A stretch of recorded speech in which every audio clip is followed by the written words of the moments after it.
you have a Craftsman mower and the high wheel rear wheels are starting to get wobbly, there's an easy fix with a bearing you can purchase online for a set of 4 for $13, and it only takes a few minutes to repair those plastic bushings that wind up falling apart inside these wheels. I'll give you a quick video to show you how. First, start by removing the wheels.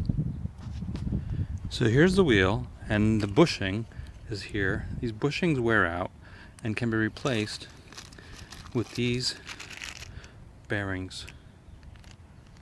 This set of 4 cost $12.47 from the United States.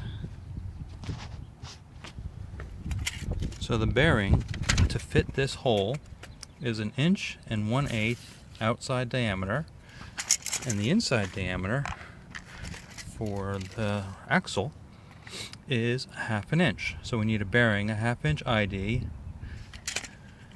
1 1/8" OD with a flange. If you can see on here, there's a little bit of a flange or a lip that catches it.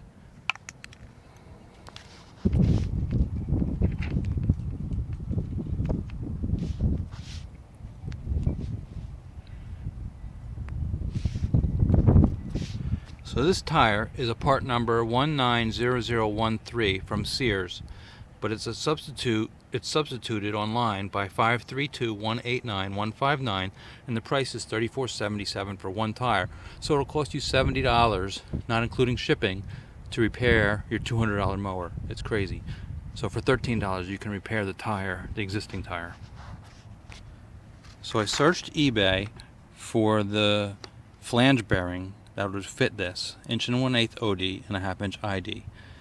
It's part number FR8RS, and I was able to find them from USA Bearings and Belts at eBay for $12.47, including shipping, for 4 of them. So here's the bearing, and we just slide it over here and press it in. I'll have to get a hammer to tap it in, but you can see here's the axle, and the bearing goes right on the axle, no problem. So once we get the 2 in the wheel, it'll slide right onto the axle.